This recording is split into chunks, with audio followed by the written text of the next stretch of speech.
Hi, everybody. I'm Bill Whittle here in the ruins of civilization, and this is my friend Alfonzo Rachel, who is in a much cooler, bluer, and more laid-back place than I am, which is about, I don't know, 80 miles to the east of me. And this is the Virtue Signal made possible by the members of BillWhittle.com. Zoe, the situation in Afghanistan and the utter debacle of it is, well, we know what it is. And I personally have become about as angry as I have been about anything at the idea of American soldiers turning American citizens away at the airport gates and so on. And now we've completely evacuated. Whoever is left there is left there. But there is there's a little beacon of light in the middle of all this darkness. And that's kind of what I wanted to talk about today. Stories are coming out about two things happening that made me very happy in the face of this catastrophe. And they're related. One of them is we're starting to hear stories that a number of soldiers of various ranks simply disobeyed those orders.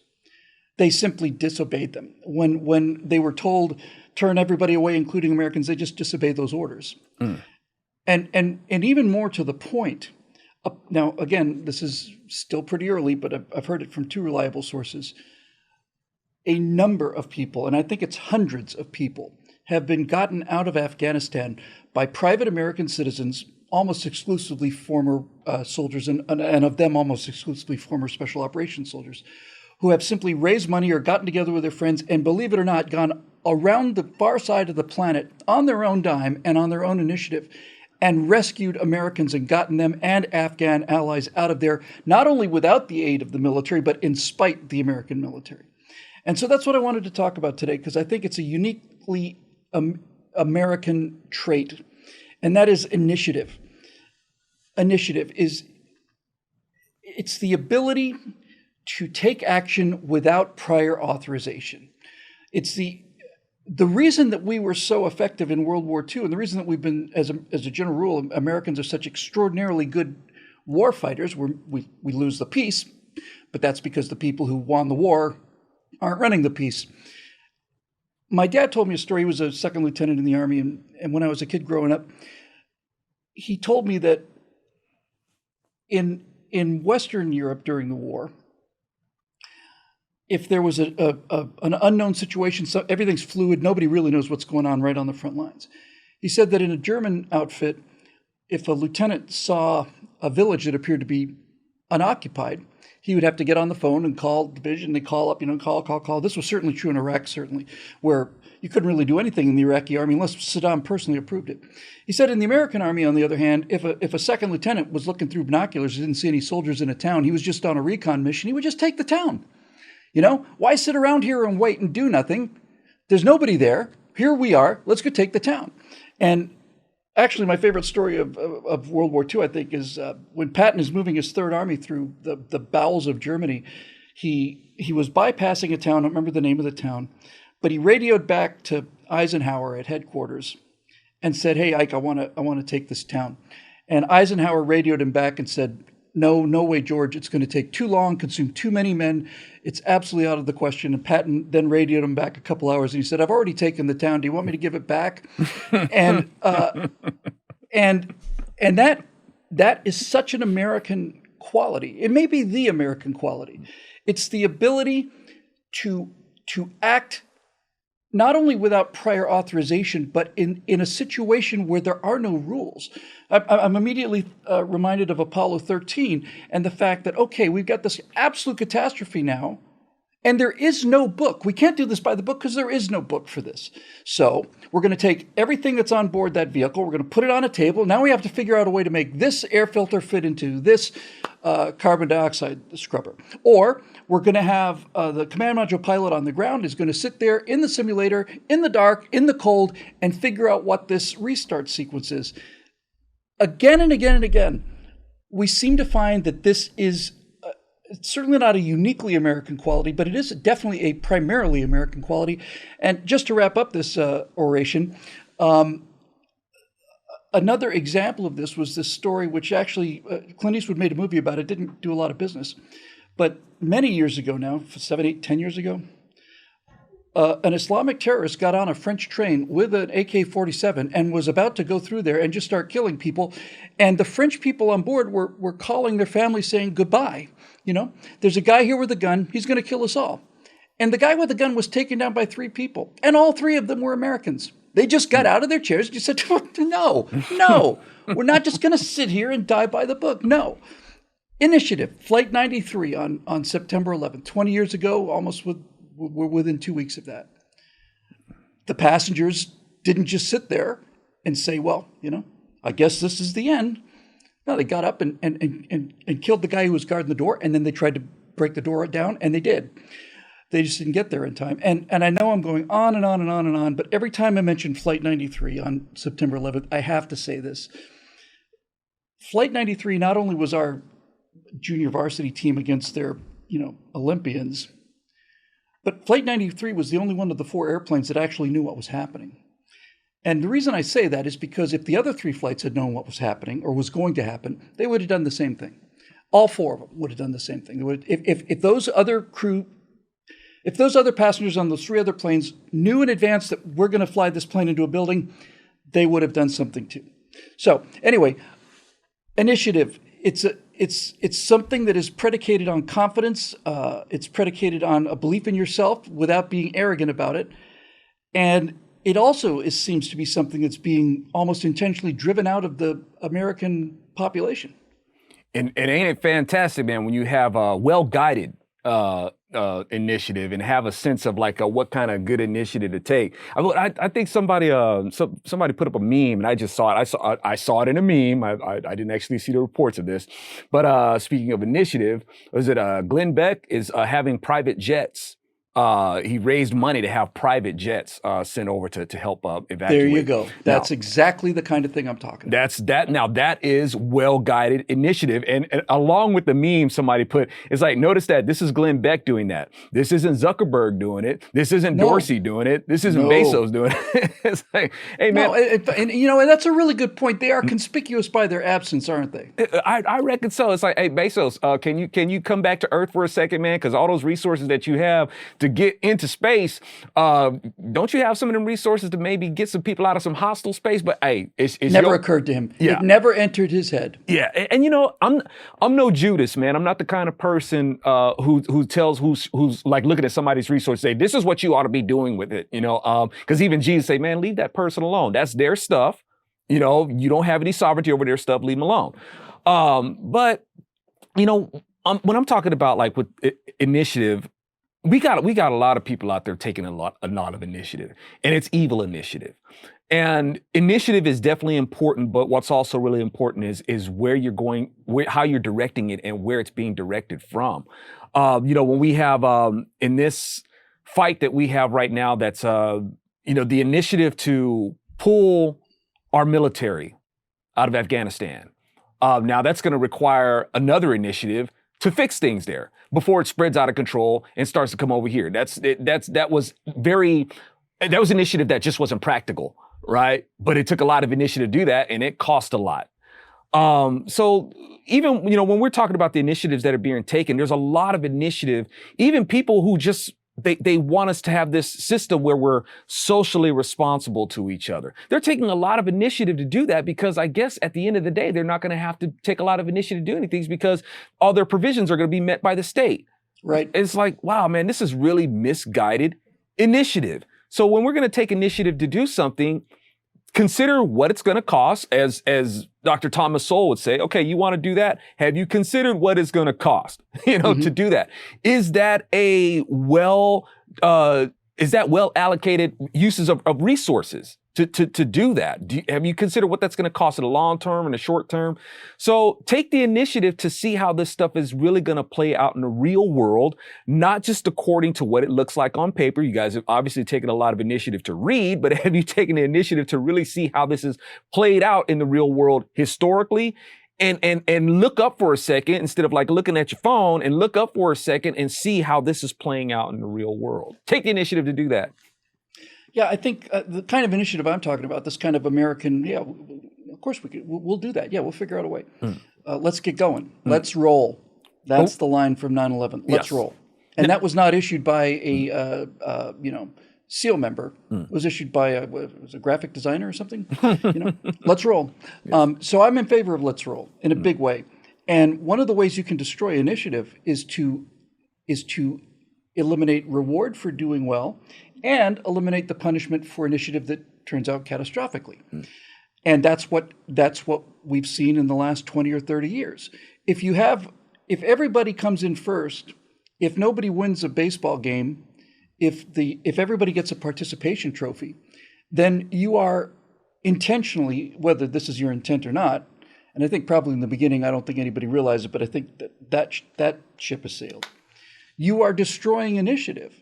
If you're basically saying, if I'm going to take a risk to do something above and beyond, and I get no reward out of it, or furthermore, if I do something awful and I get no punishment for it, then the smart play is to just sit in the group and nod and wait. And businesses are reporting this, and have been for almost a decade now, where the new employees that they're hiring, young people, are not capable of doing simple projects without constant supervision and constant approval and constant, gratification. They just almost incapable of being able to do something. All right, look, here's what I need.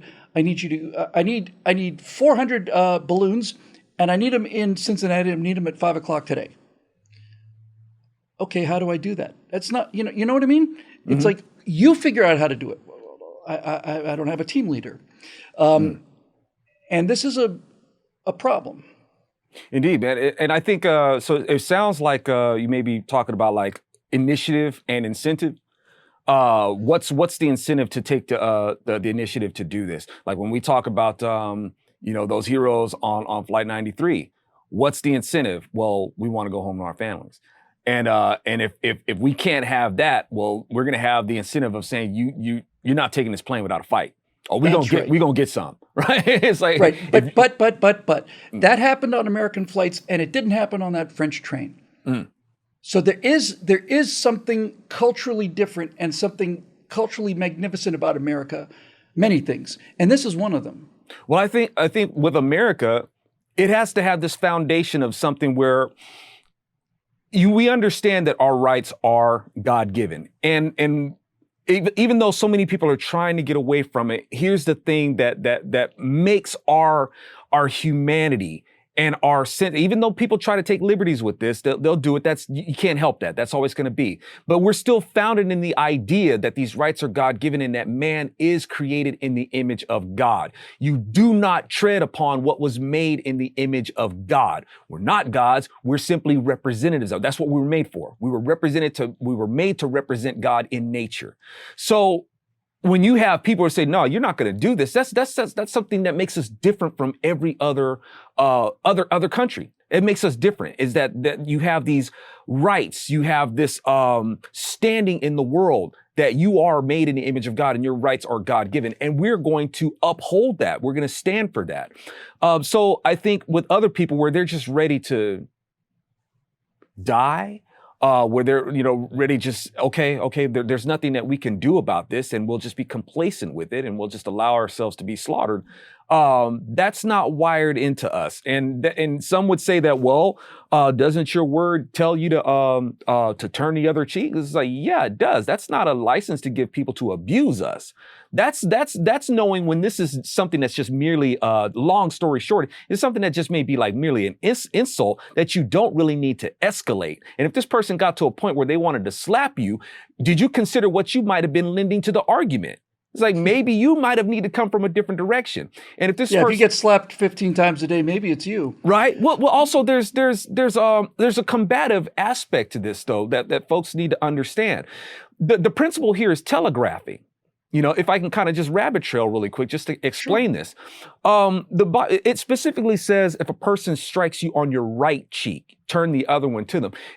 People are typically right-handed. If a person slaps you on your right cheek, that means that they did it with their weak hand. There's no threat there, right? And if you're able to take that insult, other people witnessing are just like, okay, buddy, that person just took a slap from you and is keeping their cool. You might want to stand down. Now, if a person is going to hit you on their right cheek with their strong hand, they're going to have to cross their body, and that's a big telegraph. The Lord is always telling us to be ready. You don't let somebody strike you with that big telegraphed hit, right? You should know what to do about that. Either get out of the way of it, block it, and be able to counter. That's what that's for. And as we discussed earlier, Bill, nothing is new under the sun, and the Bible is a book of preventative measures and warnings. A lot of this stuff that we're seeing, we should be able to take the initiative to heed the warning, to not get in these big messes that we're getting in, because now it's going to take huge initiative to get out of it, and huge initiative on how to agree to get out of it. Which brings me to kind of capital I initiative in terms of a society rather than in terms of individuals. The person who had the most effect on me becoming a conservative is, without question, is P.J. O'Rourke. And that's because I thought he was really, really funny. And and I was a fan of his when he was a red diaper baby bomb thrower. But he really brought me around because he could make it funny and kind of cool. And he had an example that I thought, it never left me. He said because PJ used to go around the world for Rolling Stone. They'd pay him to go to places and write stories about weird things. And he said he's seen it everywhere, but he never saw it so clearly as he was in a village. It might have been in the Ukraine. He was, well, to say he was dealing with Caucasian people is to understate the case, because you could look out the window and there are the Caucasus Mountains, right? So this is as Caucasian as you get. And basically what he said was he was in this village, and he said the soil was so rich, he said you could just boil it for soup. You know, it's just the best farmland in the world. And he would see again and again and again these villages where there would be like an open sewer in the middle of the one, you know, road between the houses in this little village, just a running sewer. And he had a line I never forgot. He said, "There's not an American alive who wouldn't see something like that and just say, just give me $200 in an hour at Home Depot, and I will fix this forever, forever." And they don't. They don't fix it forever. And the reason they don't fix it is because that's the way it was for their fathers and their mothers and their grandfathers and their grandfathers. That running sewer has always been there, and therefore, it doesn't even enter their head. And that tells me that all of the progress, if you look at a line of wealth in the world, it's like flatlined. Everybody has nothing, and all of a sudden along comes the Industrial Revolution and capitalism, and up. It's because of this genetic freak initiative gene. And I remember being so struck by this, because I would look at situations like this, and I'd look at situations in the third world. Everything's run down, nothing's in repair, nothing's maintained, everything's just band-aided together, you know. And I remember thinking, what's wrong with these people? And then I had the Thunderbolt idea, which is there's nothing wrong with those people. That's how people have always been. That is human history as far back as human history goes. And then along comes this freak idea that, no, you can improve your situation. Really? Yeah. You don't have to be run by your environment. You can run the environment. And ultimately, this tells me that initiative comes back down to the single core philosophy that I believe in, and that's individualism. Right? If nobody's responsible for anything, then nobody does anything. But an individual can start a process, and then everybody else will join him. And if you're really clever, like Huck Finn, you can pretend to enjoy a nasty job like whitewashing a fence. And if you look like you're enjoying it enough, then you get other people to do it for you. Love it. And you know, I think that's a big part of how, you know, the progressives, the so-called progressives, the Democrats, left, that's how they've been able to promote their lunacy, because they know how to create a party out of it. You know, they put the dazzle on it, and they're the ones who make it look like, oh, they are just living the best party, and you want to be a part of this movement. Everything is all accepted. We'll have parades and all that sort of stuff. And they make it look like what they're doing is just really the best time on earth. And this is being orchestrated by the most miserable people on earth. I guess, you know, since, you know, they don't really know how to make themselves happy, but they know how to create the illusion of happiness. And there's a lot of initiative that goes behind that. and it really has gotten a lot of people involved to America's peril. When we talk about even America, the American thing to do, sometimes, I wonder a lot of time, well, whose America are we talking about? I mean, now we understand that America, we know what America was founded for. And then we have people who have a fantasy of what America is. And we're trying what they want it to be. What they want it to be, for now. And here's the thing. When we talk about individualism, for their individual desires, this is what they think that America should be. And of course, this has reached critical mass because a lot of these individuals, they do seem to have become the Borg, really. It's like, they are. But uniformity of thought, uniformity of Yes. opinion. Anybody who thinks differently is immediately cast out. And not only that, but the other, the big other out there, the dangerous other, the Trump supporters and all the rest of them.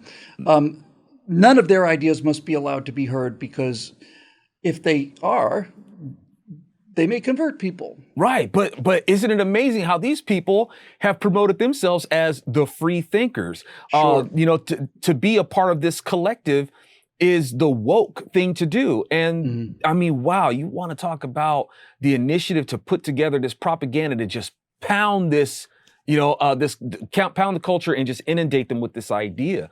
That's where we are. And, and in doing so, it's like tenderizing to me. They're doing it on a cultural level.